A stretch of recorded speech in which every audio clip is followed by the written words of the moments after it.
She said, "I'm not cooking, cleaning, or contributing until you appreciate me more." I said, "I appreciate the clarity." Then I hired a housekeeper who moved into the spare room and actually paid rent. The eviction notice I served her listed non-contributing tenant as the reason. Original post I 38 male, have been with Natalie 35 for 4 years. We moved in together 2 years ago into my house, and yes, it's my house, inherited from my grandmother, fully paid off, solely in my name. This detail matters. When Natalie moved in, we agreed she'd contribute $800 a month toward utilities and groceries since she wasn't paying rent. She had a decent job as a marketing coordinator, made about $65K a year. I made $95 as a project manager. Life was good, or so I thought. 6 months ago, things started changing. She'd forget to transfer her monthly contribution, stopped cooking the 3 nights a week we'd agreed on. The house became messier because she'd stopped doing her share of cleaning. When I brought it up, she'd get defensive. "You're keeping score? That's toxic, Daniel." "I'm not keeping score. I'm asking you to do what we agreed." Relationships shouldn't be transactional.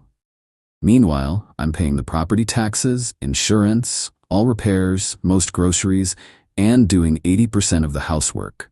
But sure, I'm the toxic one. 3 weeks ago it came to a head. I came home from a brutal 12-hour day to find her on the couch, wine glass in hand, watching Netflix. Dishes piled in the sink, her breakfast and lunch, laundry overflowing, mostly hers, and she hadn't even started dinner despite it being her night. "Hey, what's for dinner?" I asked, trying to stay calm. She paused her show, looked at me with this expression like I'd asked her to solve world hunger, and said, "I'm done, Daniel. I'm not cooking, cleaning, or contributing financially until you appreciate me more. You take me for granted." I stood there, exhausted, looking at this woman who hadn't contributed her share in 3 months, and something just clicked. "I appreciate the clarity," I said. She smirked, thinking she'd won. "Good. Maybe now you'll understand my value." "Oh, I do, completely." That weekend, while she was at her sister's, I made some changes. Update 1. So after Natalie's declaration of independence from adult responsibilities, I did some math. Her $800 a month she hadn't paid in 3 months equals $2,400. The cooking, cleaning, general household maintenance I'd been covering solo, priceless, but also replaceable. I posted an ad, room for rent in nice house, $600 month, utilities included. Bonus, reduced rent if you're willing to help with household duties. Got tons of responses. One stood out. Maria, a 52-year-old woman who'd just divorced and needed a fresh start. She was a professional housekeeper at a hotel chain, looking for evening work too. We met for coffee. "So here's the deal," I explained. "Room for $600, but if you're willing to cook 3 nights a week and help with cleaning, I'll drop it to $400. Her eyes lit up. "I love cooking, and cleaning is literally my job. When can I move in?" "This weekend work?" When Natalie came back Sunday evening, Maria was already moved into the spare bedroom, her stuff neatly organized. I was in the kitchen helping Maria prep meal ingredients for the week. Natalie walked in and froze. "Who is this?" "This is Maria, our new housemate." "Maria, this is Natalie." "Housemate? Daniel, what the hell?" "Well, you said you weren't contributing anymore. I needed help with the house. Maria's helping with cooking and cleaning, plus paying rent. Win-win." Natalie's face went through about 12 emotions. You can't just move someone in without discussing it. You're right. Kind of like how you can't just stop contributing without discussion. But here we are. Maria, bless her, just smiled and continued chopping vegetables. "I'm making lasagna tonight. There's enough for everyone." "That lasagna? Restaurant quality." Natalie ate it in angry silence while Maria and I discussed meal plans for the week. Later that night, Natalie cornered me in our bedroom. "This is insane. You moved a stranger into our house to make a point?" "My house," I corrected. "And she's not here to make a point. She's here because she pays rent and actually contributes. Unlike some people." "Are you seriously comparing me to the maid? Housekeeper? And she's also a tenant who pays on time, so no, the comparison wouldn't be fair to Maria. She slept on the couch that night. Her choice." Update 2. The next 2 weeks were interesting. Maria was everything Natalie wasn't. House was spotless. Meals were incredible. This woman could make a gourmet feast out of leftovers. She'd quietly go about her business, humming while she worked, genuinely happy. Meanwhile, Natalie was losing her mind. She'd come home to find Maria and me eating dinner together, laughing about something from our days. "Oh, don't let me interrupt your date," she'd say acidly. "It's not a date," I'd respond. "We're just two contributing members of the household enjoying a meal one of us cooked." Tuesday of week 2, Natalie tried to assert dominance, started leaving her stuff everywhere, making messes deliberately. Maria just cleaned around them, leaving Natalie's things in neat piles outside her bedroom door. We'd moved Natalie to the smaller guest room since Maria was paying for the larger spare room. "Your girlfriend seems upset," Maria mentioned while making breakfast. "Ex-girlfriend," I corrected. "Oh, since when?"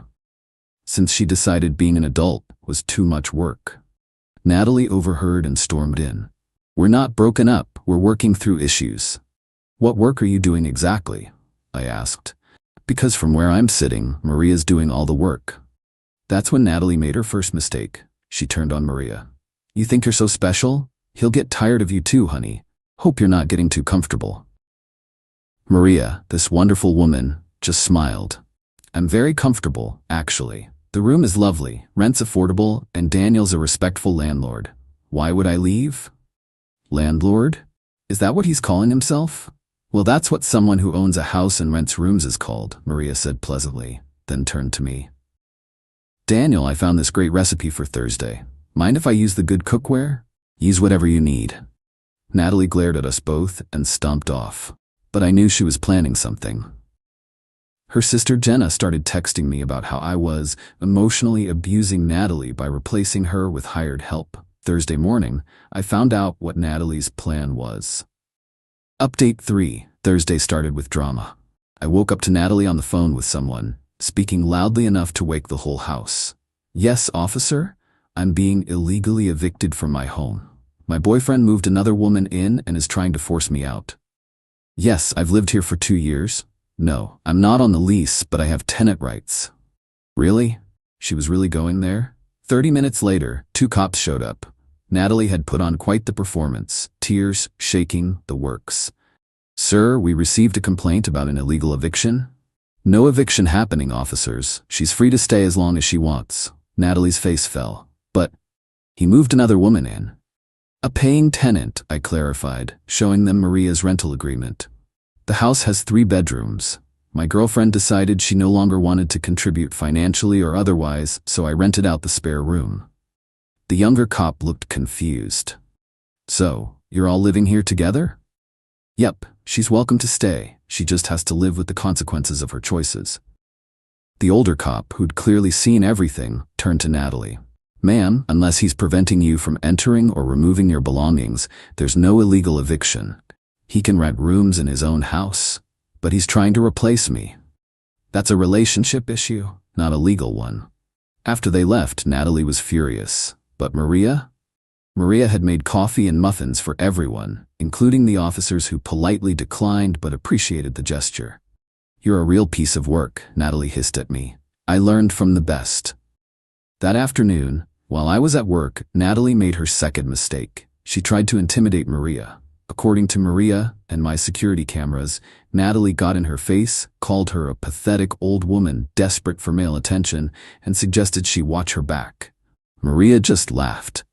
"Honey, I raised 3 kids and survived a 20-year marriage to a narcissist. You don't scare me. Now excuse me, I need to start dinner prep." When I got home and saw the footage, I'd had enough. I called my lawyer buddy, Ricardo. "Can I evict her?" "She's not a tenant, right? No lease, no rent payments?" "Correct. Actually, she owes me about $2,400 in back contributions we'd agreed on." "Then she's a guest. In most states, you can ask a guest to leave with reasonable notice. If she's threatening other tenants, though." That night at dinner, Maria made incredible fish tacos. I handed Natalie an envelope. "What's this?" 30-day notice to vacate. You're no longer welcome as a guest in my home." She opened it, read it, and laughed. "You can't evict me. I have rights." As Ricardo explained, that's his law firm on the letterhead. "You're a guest who's worn out their welcome. You have 30 days. I'll fight this." "With what money? The money you haven't been contributing for 3 months? Update 4. The eviction notice lit a fire under Natalie's entitlement. She went from 0 to nuclear in 24 hours. First, she called my mom. My mom, crying about how I was throwing her on the street and choosing a random woman over our relationship. Mom called me, concerned. Daniel, Natalie says you evicted her? Mom, she stopped contributing anything 3 months ago, announced she wouldn't cook, clean, or pay anything until I appreciated her more, and I gave her 30 days notice. That's not throwing her on the street. She said you moved another woman in? A paying tenant who actually helps around the house. Long pause. The house Grandma left you? The very same. Good. Grandma would have kicked her out after month 1 of no rent. God, I love my mom. But Natalie wasn't done. She started a social media campaign, posted everywhere about how I was a textbook narcissist who financially abused her by making her pay to live with her boyfriend and then discarded her for a younger model. Couple problems with her narrative. 1. Maria was 17 years older than her. 2. I had screenshots of our original agreement about contributions. 3. Several mutual friends had heard her bragging about how she trained me to stop asking for money. Her post backfired spectacularly. Comments ranged from, "Wait, you lived rent-free in his house?" to, "So you stopped contributing and you're surprised he got help?" Best comment came from my buddy Victor. "Natalie, you literally told me 2 months ago you were winning because he stopped asking for rent money. This you?" With a screenshot of her text to him. She deleted the post within hours. Friday morning, Natalie made her third and fatal mistake. She tried to sabotage Maria's immigration status. Yeah, she went there. Called ICE claiming Maria was illegal and stealing American jobs. Plot twist. Maria was born in Ohio. Her parents immigrated from Guatemala in the 60s. She was as American as apple pie, just happened to be bilingual. When ICE showed up, yes, they actually came, Maria handled it like a champion. Showed her documents, explained the situation, and even offered them some fresh-baked cookies. The agents were apologetic and annoyed about the false report. "Happens more than you'd think," one said. "People weaponizing us for personal disputes." I'd been at work but came home immediately when Maria called. Found Natalie in the living room, smirking. "Problem, Daniel? You called immigration on a US citizen because you're jealous. I didn't know she was legal." "You didn't know she was legal? She's from Cleveland. She speaks Spanish. So does my high school Spanish teacher. Should we deport Mr. Henderson too?" That's when I made a decision. Ricardo had mentioned something about false reports and harassment. Time to document everything properly. Update 5. That weekend, I installed more security cameras with proper notice to all residents, of course. Natalie was spiraling, and I wanted everything documented. Saturday, she changed tactics. Suddenly, she was sweet Natalie again. Made breakfast, first time in 4 months, cleaned the bathroom, even did laundry. Then came to me with tears in her eyes. "Danny, I'm sorry. I see now how wrong I was. Can we start over?" "Sure. Pay the $20,400 you owe, start contributing going forward, and find somewhere else to live in 25 days. The mask dropped instantly. "You're really going to throw away 4 years over money?" "No, I'm throwing away 4 years over respect, accountability, and basic adulting. The money's just a symptom."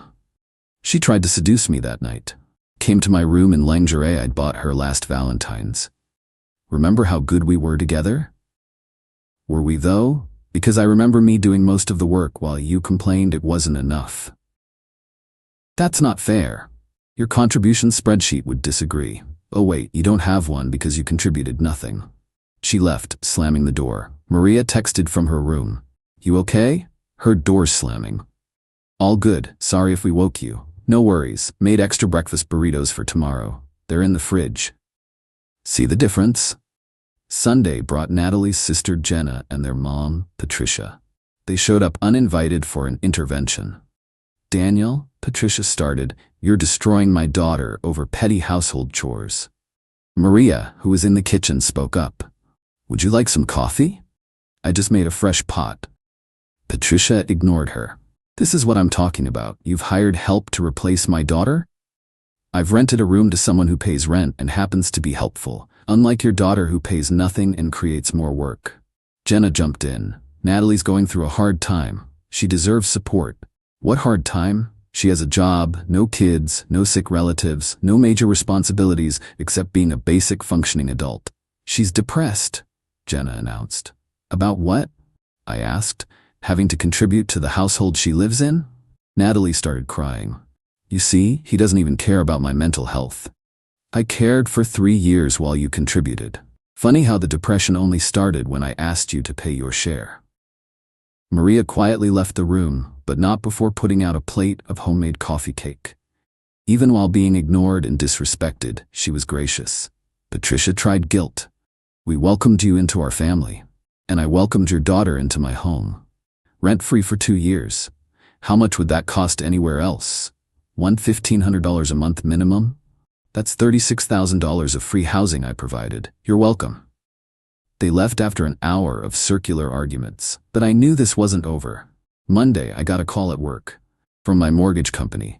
Someone had called claiming to be me, trying to add Natalie to the deed. They'd failed the security questions, thankfully. That was it. I called Ricardo. She tried to fraudulently add herself to my deed. That's identity theft, right? Attempted, but yes, file a police report. Now, I did. The detective was surprisingly interested, especially when I mentioned the ICE incident and the false police report about eviction. This is escalating behavior, she noted. You might want to consider a restraining order. Let me see how the next week goes first. That was my mistake. Final update. The last week of Natalie's notice period was pure insanity. Tuesday, she accidentally clogged all the toilets with too much toilet paper. Cost me $400 for an emergency plumber. Maria helped clean up without being asked. Wednesday, she called my employer claiming I was mentally unstable and dangerous. Thank God my boss knew me well. He laughed it off but documented it for HR in case she escalated. Thursday, the grand finale. I came home to find she'd sold a bunch of MI stuff on Facebook Marketplace.